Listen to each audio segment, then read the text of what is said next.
Welcome to The Explainer. Today, we're jumping right into a huge Supreme Court decision that's all about law, medicine, and the really personal debate over healthcare for transgender youth.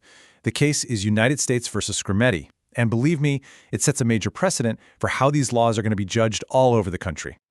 Okay, so let's just start with the bottom line, the big takeaway. The Supreme Court said Tennessee's law restricting medical treatments for transgender minors can stand. And as you can see right there from the court's own words, the whole thing comes down to two very technical-sounding legal standards, heightened scrutiny and rational basis. So what on earth do those mean, and why did the court pick one over the other? Let's get into it. This case, United States v. Skrmetti, it was never just about a single law in Tennessee. The moment it reached the nation's highest court, we knew its outcome was going to create a kind of constitutional blueprint for how all similar laws will be looked at from now on. But before we get tangled up in the big constitutional arguments, we really need to get a handle on what this Tennessee law, known as SB 1, actually does. The little details here are absolutely crucial, because they're the very foundation for how the court made its decision. So the law specifically puts restrictions on certain medical treatments for minors, but only when they're prescribed to treat what's known as gender dysphoria. That's the distress a person can feel when their gender identity doesn't match the sex they were assigned at birth. And this, right here, is the absolute key to the entire case. Check this out. The law doesn't ban these drugs, puberty blockers or hormones, completely. It bans them for one specific purpose, treating gender dysphoria.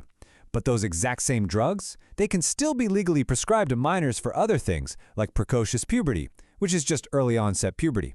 This whole idea of making a distinction based on why a drug is being used, well, that's the linchpin for the entire legal fight. So if you're going to challenge a law like this, how do you do it?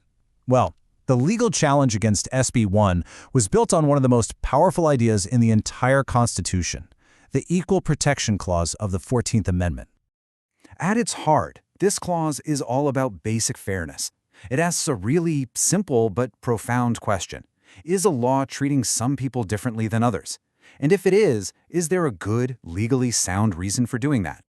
Now, when a law seems to be treating people differently because of their sex, the courts bring out the big guns. They use a really tough test called heightened scrutiny.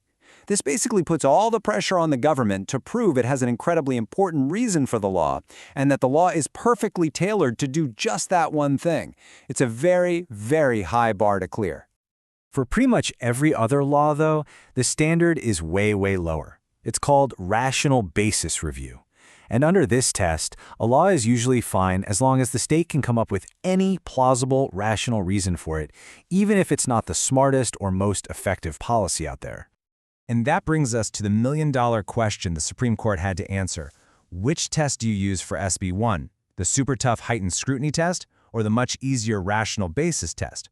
Whichever one they picked would almost certainly decide the fate of the law. So, the majority opinion, which was written by Chief Justice Roberts, didn't just pick one test and call it a day. Nope. Instead, the court systematically took apart the challenge to the law and they addressed every single legal argument piece by piece. Okay, so the main argument from the challengers was pretty straightforward. Since the law regulates treatments tied to sex characteristics, it's gotta be a form of sex discrimination. Simple, right? But the Supreme Court saw it completely differently. They argued the law isn't classifying people based on sex at all, but on two totally different things. So here's how the court broke it down. They said SB 1's rules are based first on age. What's okay for adults isn't okay for minors. And second, it's based on a patient's medical diagnosis. In their view, if a boy is seeking treatment for precocious puberty and another boy is seeking it for gender dysphoria, they're being treated differently because of their diagnosis, not because of their sex. All right, so the next argument was, okay, even if it's not sex discrimination, the law is clearly singling out transgender people, and that's illegal. The court shot this one down too. And to explain why, they reached way back to a case that's 50 years old. And this slide right here shows their logic perfectly. Back in 1974, in a case called Geduldig, the court said a law that excluded pregnancy from disability coverage was not sex discrimination. Why? Because the law created two groups, pregnant persons and non-pregnant persons, and women could be in either group. So applying that same thinking here, the court said SB 1 creates two groups, people diagnosed with gender dysphoria and people with other diagnoses. It's a line drawn based on a medical condition, they argued, not on whether someone is transgender. Now you might be thinking, wait a second, this seems to fly in the face of that huge, much more recent case, Bostock v. Clayton County. That case gave us a really powerful but-for test for discrimination, and the challengers argued that SB 1 obviously fails that test. So let's actually walk through how the court used this but-for test, because their conclusion was, well, pretty surprising to a lot of people. The test is like a thought experiment. You change one thing, in this case a person's sex, and see if the result changes. So the court said, okay, take a transgender boy who is biologically female. Now in your mind, change his sex to male. Under SB 1, he still can't get testosterone for gender dysphoria. Why not? The court's answer, the barrier isn't his sex, it's his diagnosis. He doesn't have one of the permitted conditions, like a congenital defect. And so, they concluded, the diagnosis is the but-for reason for the restriction, not his sex. So after all that, because the court decided the law wasn't classifying people based on sex or transgender status, it didn't have to face that really high bar of heightened scrutiny. Instead, it only had to pass that much, much lower bar, rational basis. All Tennessee had to do was show that its law was, rational. And Tennessee, well, they had several reasons ready. They argued that the state has an interest in protecting kids from what it called irreversible procedures. They cited scientific uncertainty, the possibility of regret down the road, and in the eyes of the court, these justifications were more than enough to meet that low standard of rational basis review. Okay, so, after all of that, what's the big picture impact here? What does this ruling really change? And what questions is it leaving on the table? The court was really careful to say, hey, our decision is a legal one, not a scientific one, not a medical one.